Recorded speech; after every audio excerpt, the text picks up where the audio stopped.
You're listening to News New Mexico, where we are in the business to help New Mexico businesses. Launch control, this is Houston. We are go for launch. Hold on to your lug nuts. It's time for an overhaul. Turn it up, son. I'm your huckleberry. I don't give jobs, I hire men. You won't give me anything, and I won't give you anything. Collision, sir. Whoa, relax. We're not even moving. There's no crying in baseball. Live and statewide, we're News New Mexico. It's Tuesday, October 16th, 2012. I'm Michael Swickard. Bob Endlich's here. Jerry Harden is our producer-director. NewsNM.com. That's NewsNM.com is our website. We stream, we podcast, and we take feedback on the Newsmaker line. Marita Noon, Energy Makes America Great. Org. Do not do com. It's org. Energy Makes America Great. Great.org.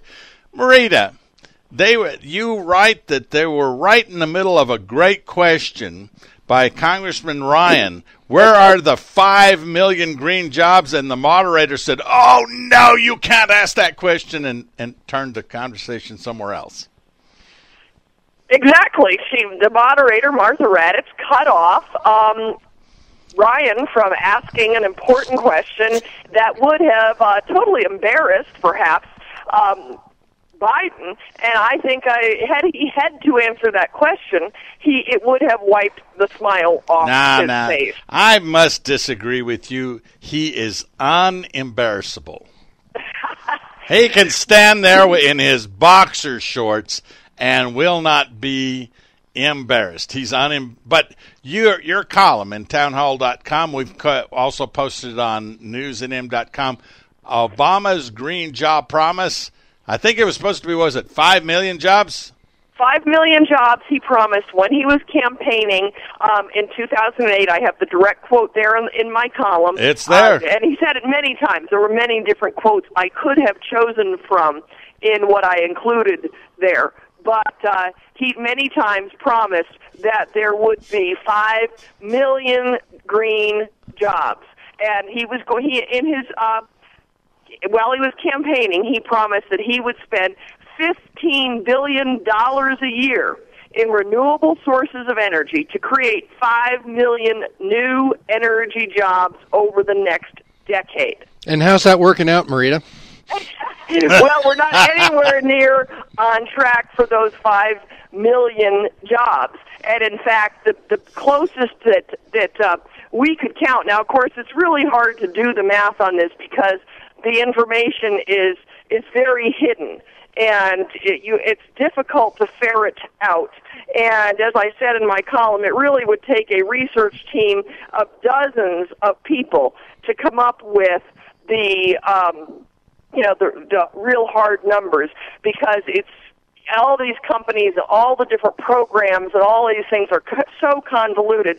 But we come up with it really through the two major programs, which is the Loan Guarantee Program and the 1603 Cash Grant Program. We come up with about 2,700 jobs have been created. And looking at that and looking at how much money was spent, we're looking at $9.1 billion per job.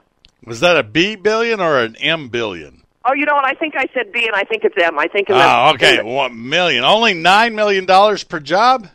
Yeah, and I think what a deal! I think I said a B instead. I get confused when you get into numbers that are bigger than what's in my checkbook. You're ahead of me. So, Marita, let's cut to the chase, as they say in Hollywood. Let's ask this question. Why green? I mean, other than we like Kermit the Frog, why green? Why are we doing all of this conversation? Big Bird that we like. I think Big Bird is a character of choice at the moment, not Kermit. No, I'm really? Well, but why green?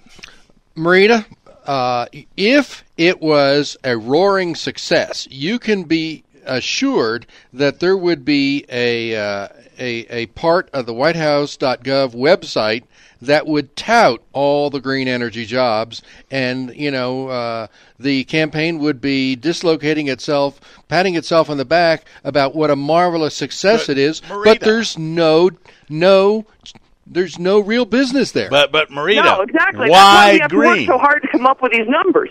Why green? We're not saying the thing that Bob Endlich talks about quite a bit. Why green? Because this is about global warming, is it not? It is. In fact, there's some new news that's out today that I'm thinking about writing a quick piece on, and perhaps we could, I could get Bob's professional opinion here. We posted it yesterday. We could pound out a quick piece. Well, we posted it yesterday.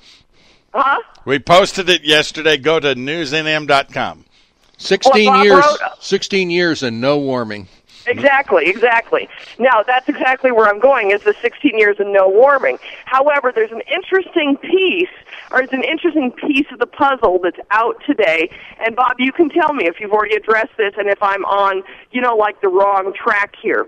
But there is a column out today in the Wall Street Journal, in the review section of the Wall Street Journal, that says that about Solyndra, they put politics ahead of the economy.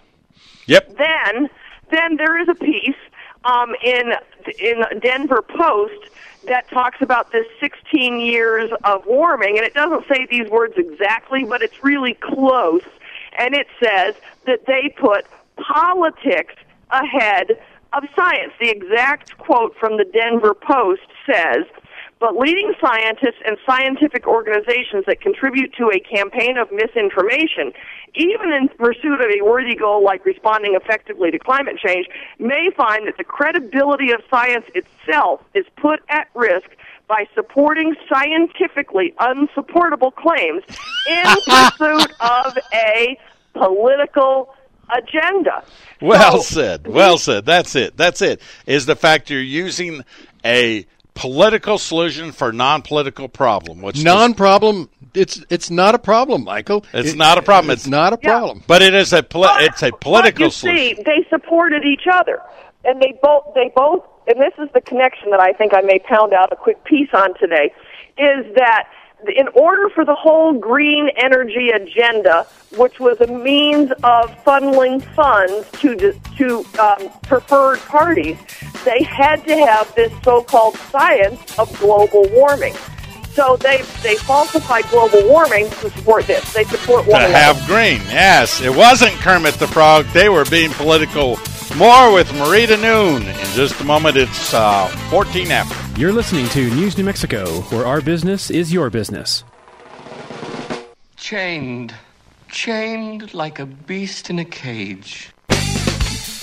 Sometimes Marita Noon is chained like a beast in a cage to her word processor, getting these columns going, and we appreciate when you spend days getting things ready, and then you post on Facebook a picture of you in the bathtub relaxing afterwards. So everybody now is probably going to try to go friend Marita Noon to be able to see these pictures. Well, they should, although they're really not that risque. They weren't. No. I was just telling people. The feeling is that I'm in need of a pedicure. Oh, okay. I just thought I would disclose that I am on Facebook with Marita, and notice now I normally don't look that way after I finish a column because I write for an hour, I correct for an hour, I hit the send button. That over the last about 30 some odd years, that's been my way of writing.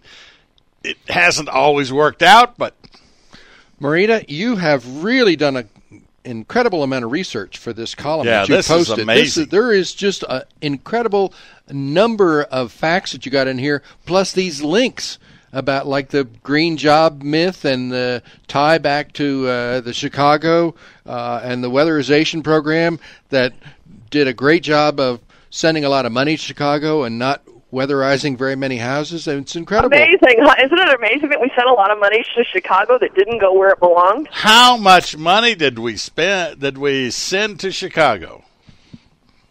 I don't have the number in front of me. I don't have it either, but the point is a lot. It quickly, but the point lot. The point is that that this guy Van Jones, who was a green job czar, he oversaw where this money went to Chicago, and the idea is that they're going to take poor kids and they're going to train them up on house repair and they're doing that at Santa Fe Community College. They're teaching them green, building techniques. Well, that's the whole idea, is that they're going to go back and retrofit these houses with insulation and, reduce their... $5 billion. $5 billion for this weatherization program for Chicago. And at the end, I followed the link that you sent. At the end, there was most of that, like 20 houses done, and most of them, the work was substandard, shoddy. It left boards hanging and dangerous material, and they went to inspect it, and it was just a great way of sending $5 billion to Chicago. Yeah, and no Americans back to work. And President Obama said specifically, now that I do have the data in front of me, I'm on that paragraph, we're going to weatherize homes that immediately puts people back to work, and we're going to train people who are out of work, including young people, to do the weatherization. Now, there's a similar program that I reported on in Seattle, where they got $20 million, not quite the $5 billion Chicago got, but Seattle doesn't have the favored Chicago status.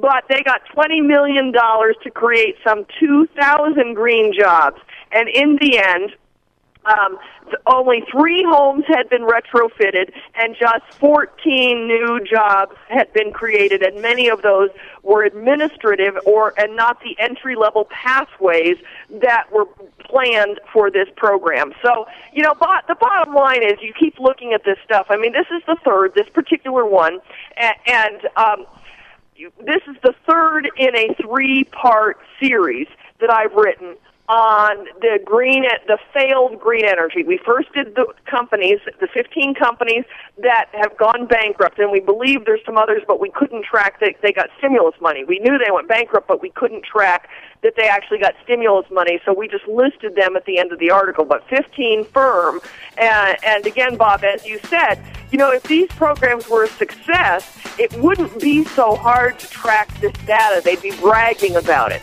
But because they've been a total failure, the data is totally hidden. All right, more with Marita Noon. She has a great website, EnergyMakesAmericaGreat.org. More with Marita in just a moment. It is 22 minutes past the hour. Follow us on Twitter for news updates and audio. Find us at twitter.com/News New Mexico. Ben, this whole idea sounds pretty half-baked. No, it's not. It's completely baked. It's a decision I've made. All right, we got a completely baked idea about green jobs. We're talking with Marita Noon. EnergyMakesAmericaGreat.org is the wonderful website. The reason the power is on is because Marita and a lot of other people fight to have power in this country. The forces of darkness would turn the power off, wouldn't they? They most certainly would. It's a shame that it's a fight to keep the lights on in this day and age when we have such an abundance of available energy resources. But you're right, Michael. It is absolutely a fight. It's a fight for the future of this country, not just for the future of energy. We just decided not to drill some more in Alaska. Oh, my God. Look at the prices. You're going, is this the kind of thing you would want to announce? Because this is an incredible thumb in the eye of everybody who is shocked when they say, how did it get to be $60 to fill up my car? Mm-hmm. It's amazing that they would even release that pre-election unless they feel like perhaps they're losing their environmental-based support and they need to do something, because most of the American public is smart enough to understand Economics 101. And when we have more resource available, the price goes down. When there is a scarcity of resource, the price goes up. And I get very frustrated with people who repeatedly say, oh, well, if we drill in America, it's not going to impact the prices because there will be more global supply, because it's a global commodity. No. It is a global commodity. But if we are producing what we are capable of producing in this country in the way of oil, which would lead to gasoline, of course, the global supply will be increased. Therefore, the price will go down. Also, it will put a level of certainty into the market that we don't have right now, because right now we're at the beck and call, basically, of the whims of crazy people in the Middle East. And we in America operate, for the most part, except for what we've seen, what we were just talking about in the last segment with the green energy, the global warming, and all of this capital cronyism that has gone on and has perpetuated an entirely corrupt system. But with the exception of that, in general, historically in America, we are a nation of laws, and we follow those laws. And so drilling for oil on American shores is going to provide much more certainty to the market than when we're held captive by the whims of the Middle East. Yeah, there's one more thing, Marita. This is about the Alaska pipeline. In other words, they almost have the Alaska pipeline turned off. Yes. And so what they want to make sure is we don't get any more oil up there to keep that Alaska pipeline going. Yeah, well, they don't want any more oil, period, because they want to move us totally off of so-called fossil fuels. They want to move America off of that totally. What happens when they fought it for a number of years because they said it would kill every animal in Alaska? Then that turned out not to be true. Yeah, and animals like it. And when that oil field has got down some, and they must have the sludge in the Alaska pipeline moving, because if it ever stops one time, that's not a pipeline any longer. I don't know that. It's plugged. Yes, it plugs it. And so they want to keep the Alaska pipeline. They'd like to turn it off, and then that whole oil field goes away. And so that's part of this no more drilling, is to try to get the Alaska pipeline turned off. Possibly something you could look into. Marita Noon. I'm thinking so, Michael. And I just want you to know it takes me way more than an hour to write a column. I know it takes you a day because you actually do it the right way. It isn't just opinion like me. Well, in my opinion, Marita Noon is okay in my book. Thanks, Marita. Likewise, Michael and Bob. Good to talk to you.